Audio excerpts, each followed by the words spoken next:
So I'll address the most on-the-nose answer. First, we learned about the Great Commission, which is, right, go into the world and make disciples, baptizing them in the name of the Father, Son, and Holy Spirit. Teaching them, and I will be with them all, and I will be with you. So it's, you go into the world to make disciples, you baptize them, and the presence of Christ will be with them. So that's the Great Commission. And we're looking at church history through this lens of the Great Commission, right? How are we doing at going into the world, making disciples, baptizing them, and having the Spirit of God dwell with people? From there, we went to the apostles. We talked about them, their message, how they were all killed for their faith. And so that's just kind of a proof that they genuinely believed this thing that they were preaching, right? That Jesus is the Messiah. And then from there we got to the Apostle Paul and his missionary journeys that wound up going all the way to Rome, where he was killed. Sad first unit, tragedy, but things get worse. So we're getting into the early church fathers today. So there's three of them that we're going to focus in on. And these three men were kind of leaders in the church. They were seen as good theologians. They studied God and knew him. They taught about him and about Jesus. And they really helped spread the gospel message in the Roman Empire at the time. So the first one we have, I think, is Polycarp. Yay, Polycarp. Look at him. This is Polycarp. Polycarp is an apostle or a disciple of the Apostle John. So when we're talking about maybe some of the connection here in the early church, this is always interesting to look at, is that this guy is kind of his pastor growing up, if you will, was the Apostle John. And he was the bishop of Smyrna, and so he was a bishop, kind of oversees a bunch of different churches, and so he was elevated in the church as a bishop of Smyrna. He served the church until he was 86.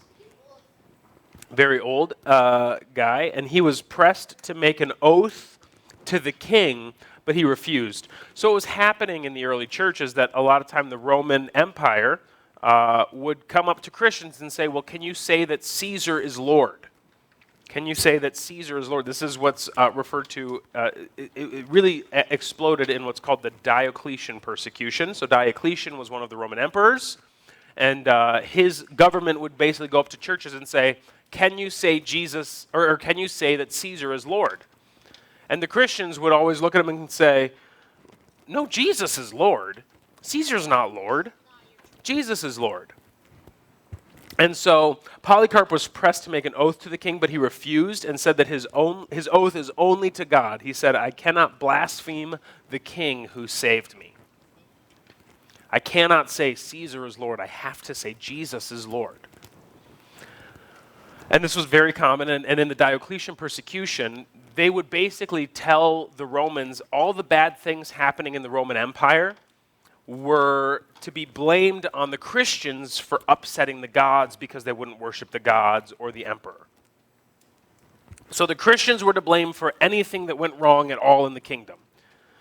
And so that means if people wanted to, show that anger towards somebody, they would show that anger towards a Christian. They'd be like, hey, there hasn't been enough rain this year and all of our crops are dead. Thanks, Christians. Right? This was, for the parents, this was like the first century version of thanks, Obama. It's kind of the same, except it was the Christians. It's an old meme back when those were a thing. Now it's just brain rot. It's fine. So this was happening, though, back in this time, is that people would blame all of the problems on the Christians for upsetting the gods. Joseph?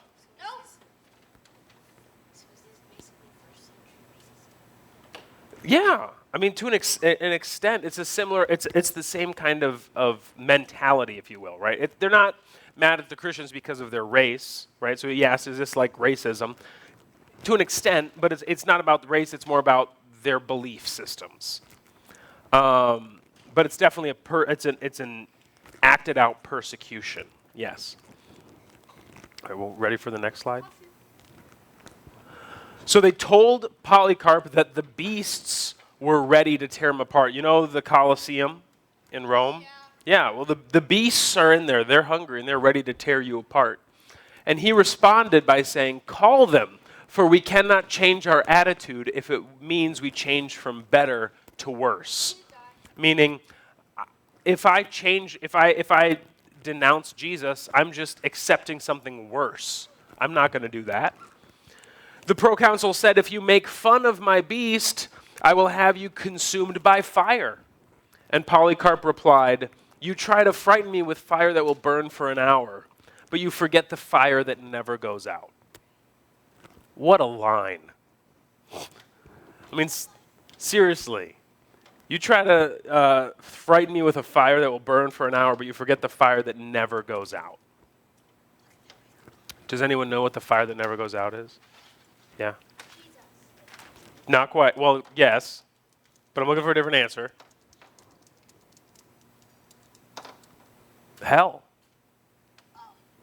Right? He's like, I'm not going to reject my Jesus if that means I get hell. So I can't be afraid of a fire that's just going to burn me for an hour. So Polycarp confessed to being a Christian. He was brought forth, and they said, "This is the father of the Christians, the destroyer of our gods." And he was burned at the stake and killed at 86. It's fair. So that's kind of, in a sense, the story of Polycarp, or the end of the story of Polycarp. He did a lot of really amazing things, but we're focusing in on this idea of the persecution. And as you can see here, right, he's not persecuted just in a sense because of his faith.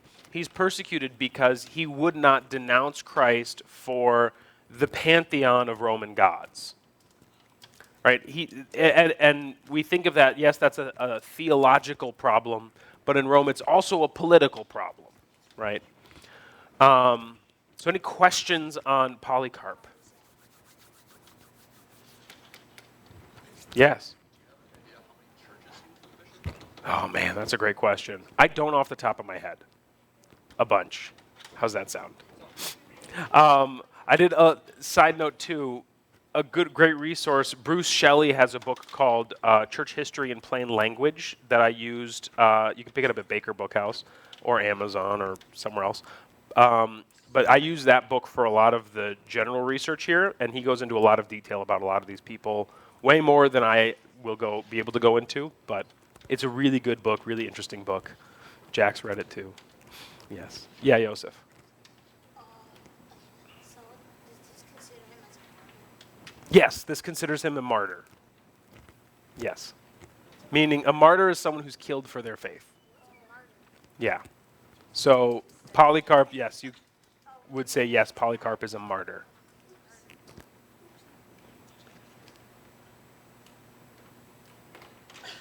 All right, I think next is Clement. Yeah, there he is. Look at him. And all of it. We're not there yet. Stop reading ahead. Clement is of Rome.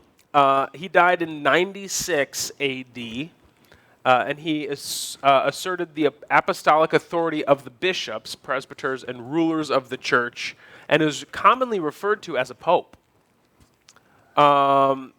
Not that he was necessarily formally made a pope, but he oversaw a lot of the early church, if not all of the early church in Rome. And so a lot of, I think Catholics would definitely refer to him as an early pope.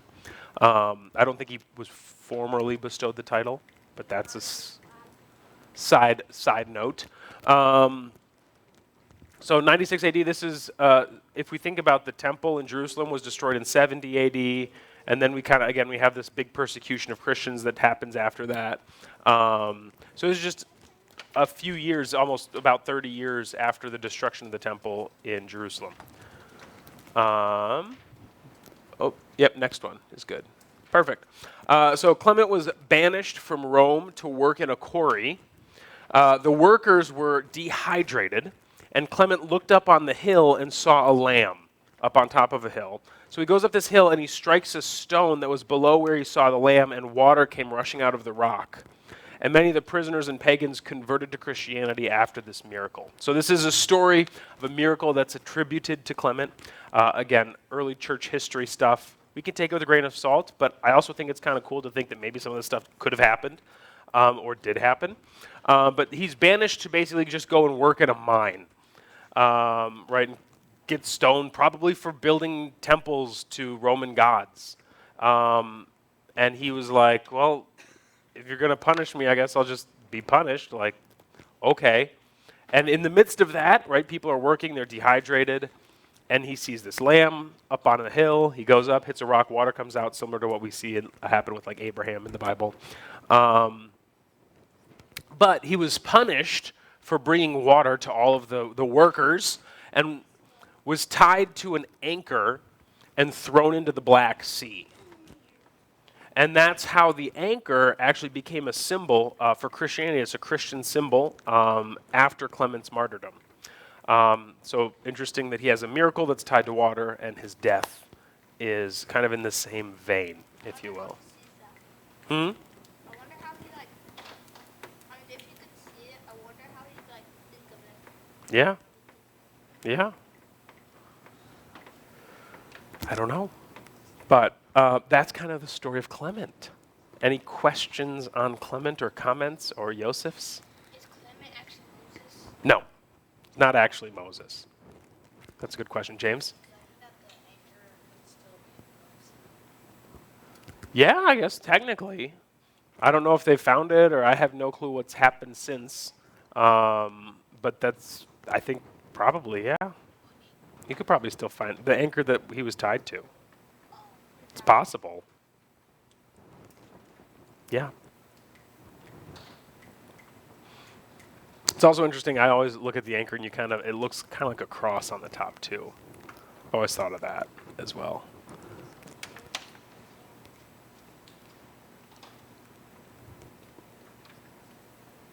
All right, and then our last guy is Ignatius. There's Ignatius. Hi, Ignatius. He was a friend of Polycarp's. He's also believed to have been an apostle of John and became the second bishop of Antioch. Antioch was a very important city in the early church, often thought of as one of the major cities for Christianity. Also, legend has it that Ignatius was one of the children who sat with Jesus when Jesus asked all the children to come. We're not able to prove that, but that's part of the legend of it. The interesting thing, too, with that is that in the early church, if you wanted to get funding for a bigger church to be built in your city, if you had someone who had a tie to Jesus or a Bible store or something like that, you could potentially get a nicer building built in that area. So there's also maybe some argument that people fabricated the story about Ignatius being one of those children so that they could get a nicer church built in Ignatius's honor, in a sense, in his place of work. But look at him. What a guy. Pointy beard and everything. All right, next slide. Ignatius was taken from Antioch and was paraded around the empire to Rome.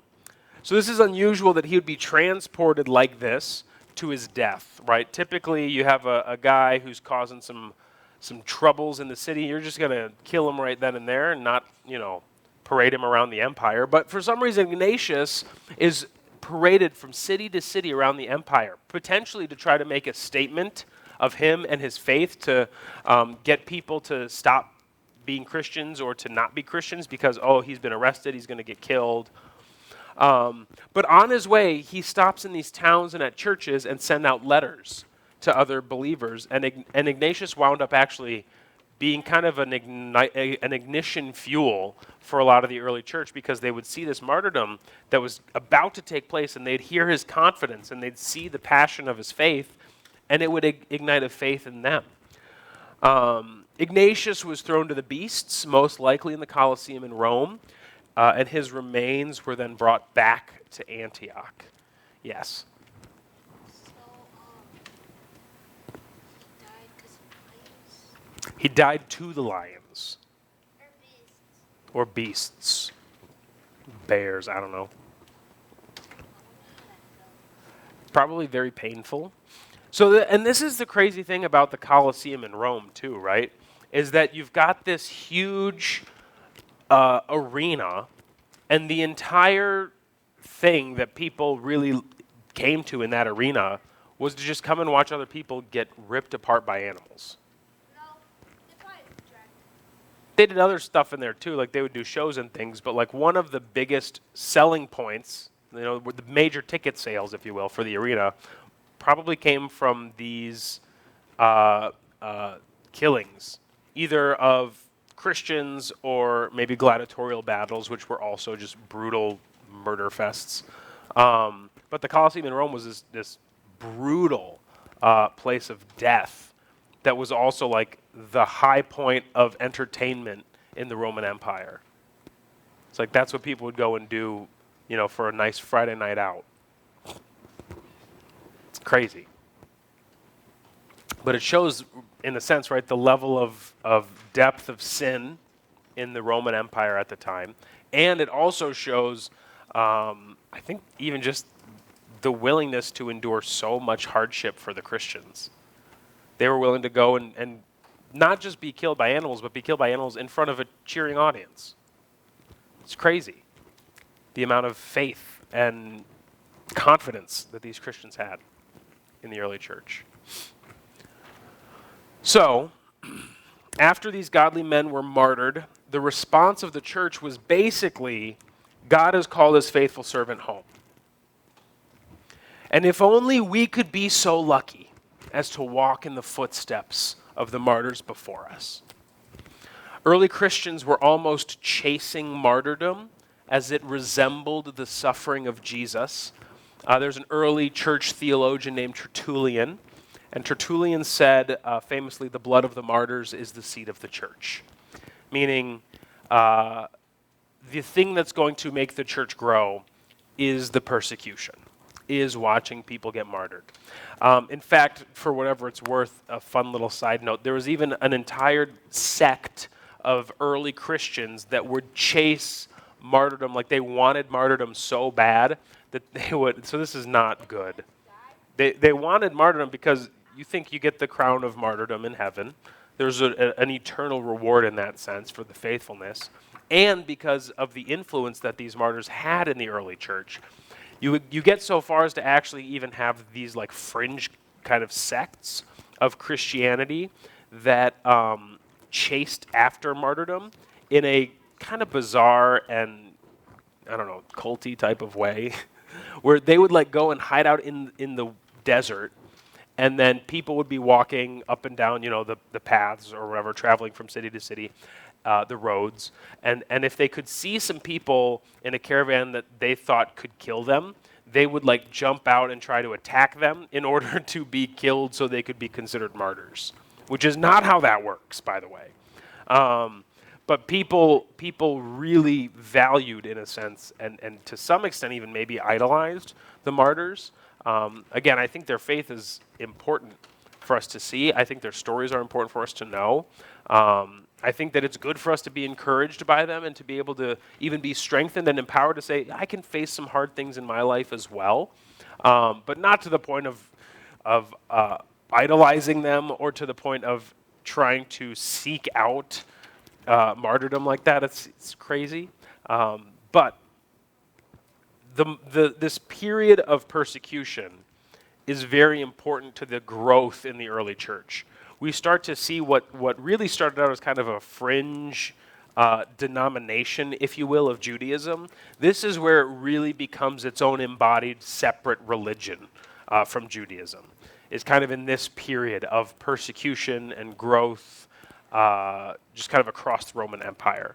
And obviously we see it's growing because Rome is asking for people to renounce Jesus as Lord and to declare Caesar as Lord, and they're killing them, and they're going out of their way to try to stop the Christians from growing, but they're exploding in this kind of moment.